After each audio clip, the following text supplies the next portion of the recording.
ada dalam kajian-kajian dulu Al-Quran itu, pertama namanya Amsalul Quran, yang kedua Amsal fil Quran. Jadi ada dua, Amsalul Quran, contoh-contoh Quran, yang kedua contoh di dalam Al-Quran. Allah Subhanahu wa Ta'ala cukup menjadikan Al-Quran itu dengan segala contoh. Cukup kita rujuk Al-Quran itu, kita pedomani Al-Quran itu dengan segala model contoh.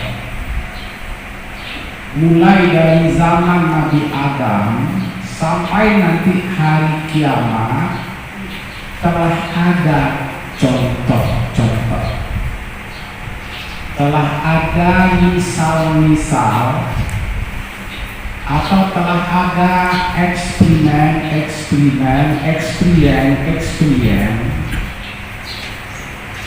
yang sepanjang waktu, sepanjang zaman itu tetap ada.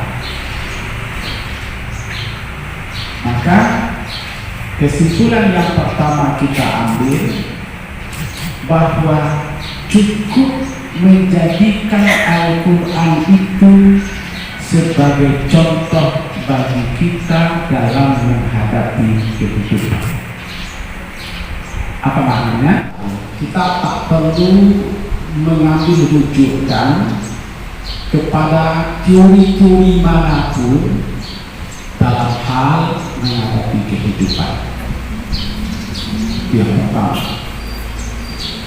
Yang kedua adalah Amsalul fil Quran, contoh di dalam Al-Quran. Contoh di dalam Al-Quran. Kalau tadi adalah bersifat umum, sedangkan Amsalul fil Quran adalah telah menukik, telah menjurus bahwa segala sesuatu ini dicontohkan oleh Allah di dalam Al-Quran adalah untuk kepentingan bagi manusia dalam menghadapi hidup. Ada contoh itu bisa kita ambil, ada contoh itu tidak boleh kita ambil, tidak boleh kita ikuti atau tidak boleh kita pedomani. Maka dalam kajian Ulumul Quran ada Amsalul Quran, ada Amsalul fil Quran. Sekarang lebah ini Amsalul Quran atau Amsalul fil Quran? Gimana jawaban ini? Amsalul Quran, contoh dalam Al-Quran atau contoh Quran? Yang mana? Contoh yang ada di dalam Al-Quran. Satu di antara contoh kehidupan digambarkan oleh Allah ada pada itu yang ingin kita jelaskan. Tadi sudah jelaskan ada apa nih dengan lebah? Ibu apa? Dalam metode Jawa ada namanya muqadimah Jawa,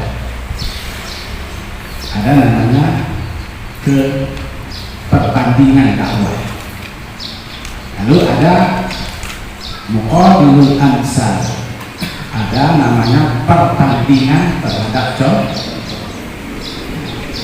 Dalam bahasa Minang, alam takambang jadi guru datang para lain menjadi dia mengambil contoh kanan sudah mengambil kedua kanan mana. Ini dalam bahasa Minang. Kenapa lebah itu menjadi contoh? Nah, sudah ada di tangannya masing-masing. Saya tulis, saya simpulkan. Yang pertama,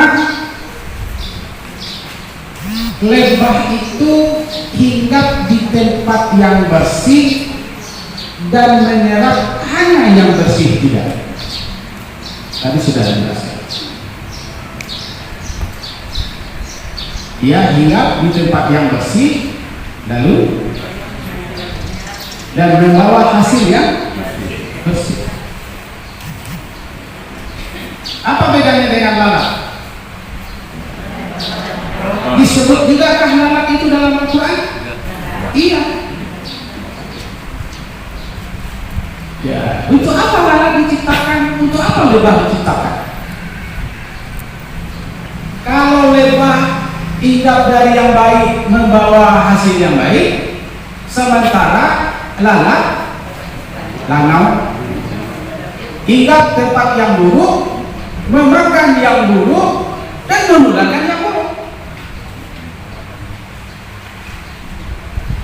Nah, hebat ceritanya. Tapi sia-siakah Allah menciptakan itu? Untuk apa pula lalat diciptakan? Dari tempat yang buruk, mencari yang busuk-busuk, mencari yang jorok-jorok. Tugasnya lalat itu. Maka di Minangkabau ada 4 ulang sumando. Ulang sumando lalu hijau, ulang sumando kacang nyam, ulang sumando lapik buah, ulang sumando minyak. Nah, jadi sudah ada. Karena langau hijau, apabila dia naik ke atas nasi kita, nasi itu menjadi kotor dan bisa membawa virus, bisa membawa racun, dan bisa membawa penyakit. Nah, apa yang Allah katakan? Kita dihadapkan ke dunia yang seperti itu.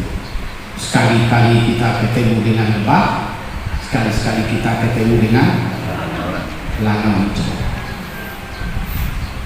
Ada dalam masyarakat? Ada dalam kehidupan manusia? Ada. Kita pilih lanau hijau atau pilih lebah? Allah sangat bijak, karena ada orang yang tak suka dengan lebah, maka dia pilih lanau. Dia pilih dimanapun, kapanpun, dia akan tetap menularkan kejahatan, menularkan virus, menularkan kekejian dan lain sebagainya. Oleh karena itu lebah hinggap di tempat yang bersih dan menyerap hanya makanan yang bersih. Dan setiap dia makan tidak ada yang rusak. Ya masuk bunga, itu dia wayang bunga itu tidak rusak, bunga itu tidak jatuh daun bunga itu di belakangnya, tidak merusak atau eksploitasi. Dia tidak merusak alam di mana dia mencari. Dia tidak merusak bunga itu, dia tidak merusak tatanan yang ada, dia tidak merusak ekosistem yang ada di bunga atau di tempat buah-buahan. Jadi, tapi adakah dalam masyarakat bahwa yang penting masuk halal, haram, baik, buruk itu tumbuh ekor? Tidak begitu cara berpikir lebah itu. Jadi ada pertimbangan sehingga yang lain tidak rusak. Apa maknanya? Untuk mendapatkan sesuatu tidak merugikan yang lain. Itu. Yang kedua itu mengeluarkan yang bersih.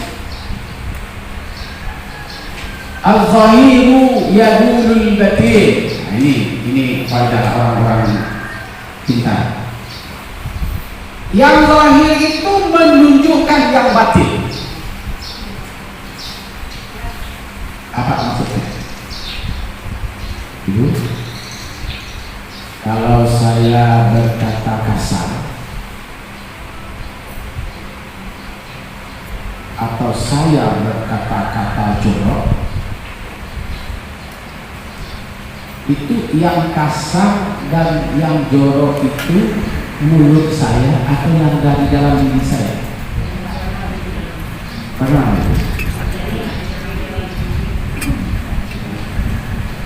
Bagaimana ibu membedakan orang yang manis dulu? Bagaimana cara membedakan? Kan mulutnya manis.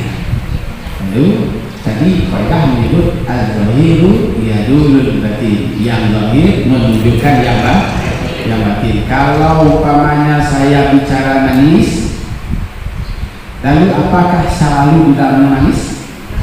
Bagaimana membedakan? Padahal kaidah menyebut yang zahir menunjukkan yang batin. Gimana? Ada 3 penelitian setelah itu.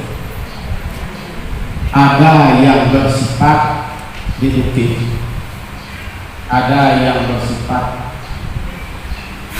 induktif, ada yang bersifat kolaboratif. Itu melihatnya tidak cukup orang ini mulutnya manis, bicaranya enak, di mana saja. Perlu dia bermulut kasar tapi kepada anaknya. Dulu kalau apa namanya? Dulu kaulan sadid. Bolehkah saya marah sama anak saya? Jadi cepetlah. Namanya. Boleh? Tapi kepada orang tua saya, cepetlah maaf. Lambek nama. Salah? Salah? Nah, kalau gitu apa? Setiap kata yang keluar dari mulut kita ditentukan oleh objek dengan siapa kita berkomunikasi. jadi jangan mentang-mentang kita mulutnya manis tapi sembarang saja, pada posisinya tidak benar saja, tidak gitu. Nah, lebah contohnya. Lebah itu komunikasinya sesama, komunikasinya dengan pimpinan, komunikasinya dengan bawahan, itu adalah ada aturan.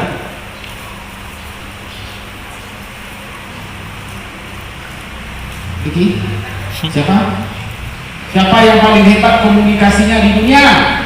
Lebah. Walaupun dia sudah masuk ke dalam sarangnya itu ibu dan berlimpet-limpet, itu tidak ada yang rasakan termarginalkan dan tidak ada yang tersakiti. Kan ada di dalam sekali dia di dalam itu kan panas itu ibu, di dalam kan kita tuh dalam kecek dan di dalam dia ada 2 hasil hangit di dalam itu tidak ada itu lah. Ba'alu tarasu pagi hanya nyosok ke dalam sekolah lamolo di dalam ganti-ganti wak ada lo madak suara pagi kalau kecek sih. Dan di bulan tadi betapa setianya dia. Jadi bukan kalamak di awak,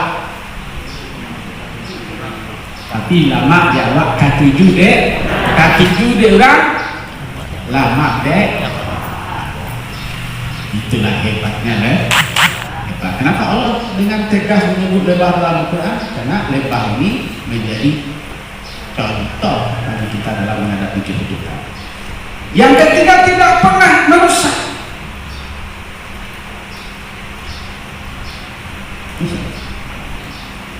Ibu, apa yang terjadi hari ini? Orang satu sama lain saling merusak. Apa yang membuat dia rusak? Karena tidak satu tujuan.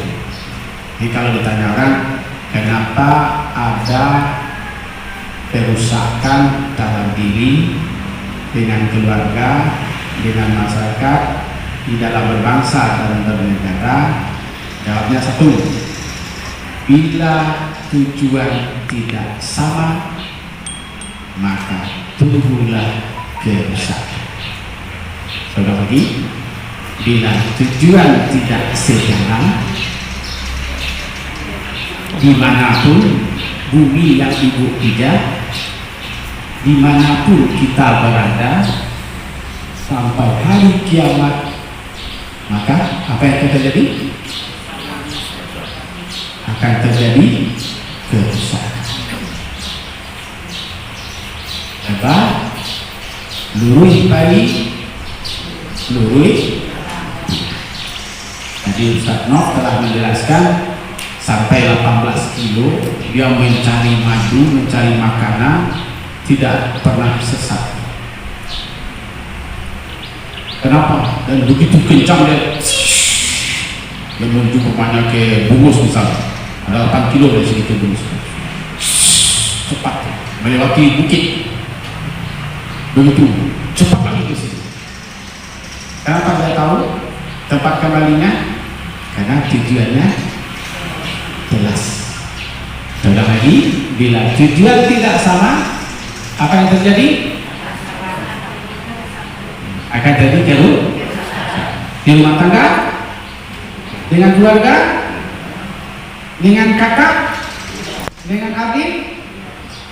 Kalau nanti Pak Nok nanti jadi pimpinan, dengan sebagai birokrasi, bila tujuan sudah beda, tunggu saja kehancuran sekarang datang. Apa maknanya di situ? Lebah adalah makhluk yang sangat lurus niatnya. Kemudian nomor 4, lebah itu bekerja keras.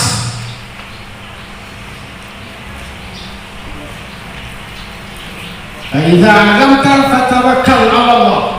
Faiza faragta fansab wa ila rabb. Itu lebah. Kalau sudah selesai ini, kerjanya terus menerus. Bisakah kita bekerja itu hanya asal-asalan? Nggak bisa. Kerja itu serius. Kerja itu adalah lurus. Kerja itu perlu manajemen. Maka manajemen yang terbaik itu adalah ada pada lebah, karena dia bekerja keras dengan manajemen yang jelas. Apa maksudnya? Ada isinya, gambaran hidupnya itu adalah hidup bersama. Untuk mencapai misinya, dia dibagi tugas masing-masing, job description, ada masing-masing tugasnya jelas. Yang ketiga, lalu dia harus mencapai target. Apa targetnya? Setiap keluar dari rumah harus membawa hasil, dan hasil yang dibawanya itu adalah untuk bersama. Itu kemudian bekerja secara jama'i dan tunduk pada satu pimpinan. Ibu, Bapak, jujur kita ya, kenapa dari 100% dari 300 juta penduduk Indonesia ini hanya 5% saja ekonomi dikuasai oleh orang Islam? Kenapa 95% ekonomi bukan di tangan orang? Tahu nggak itu?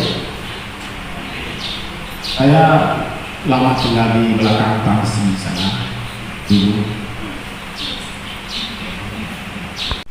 Ibu percaya atau tidak? Kalau ada ibu-ibu ini yang jual goreng pisang, ibu beli goreng pisang pada siapa? Pada orang lain. Kalau ada ibu-ibu ini usaha harupuk, tarikik buat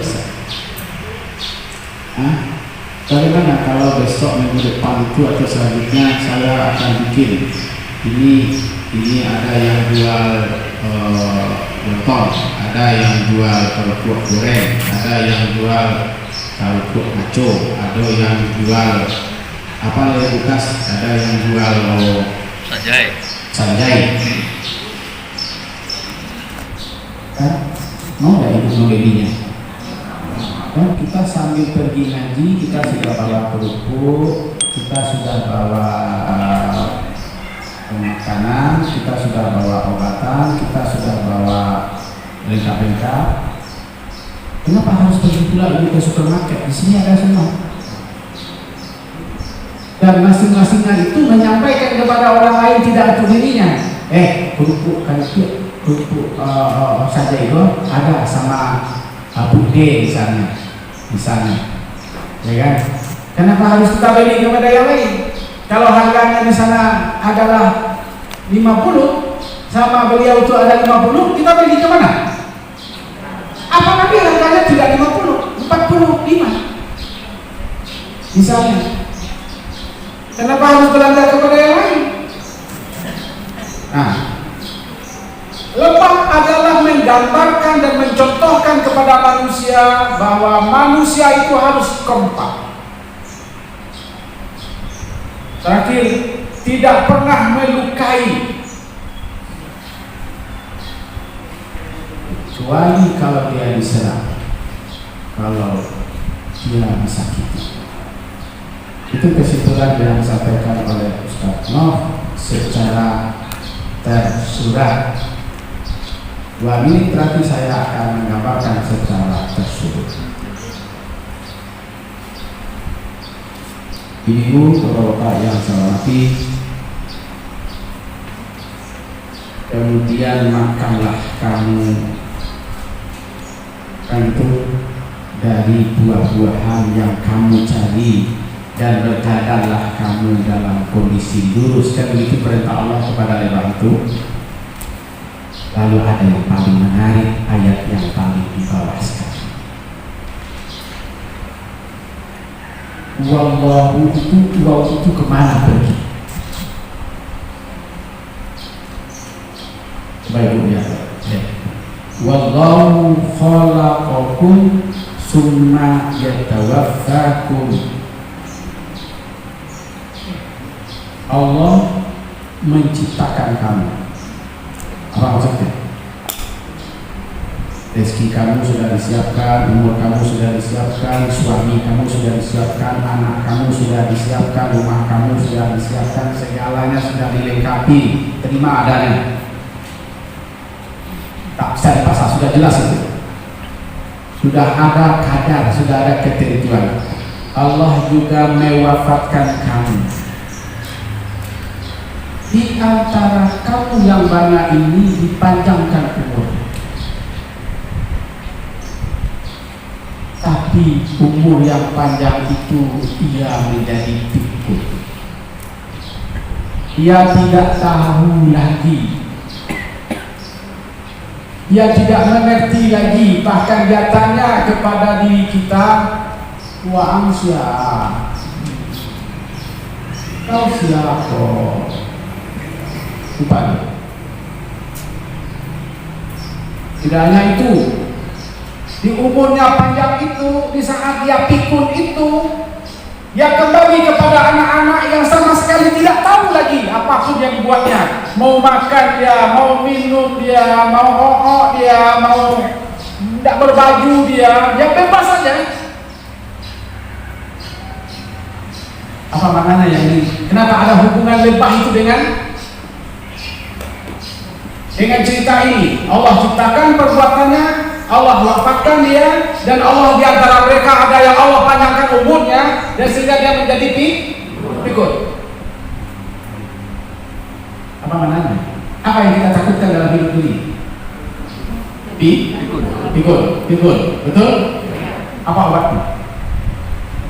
Al-Quran. Lebar. Ini maknanya yang saya tangkap.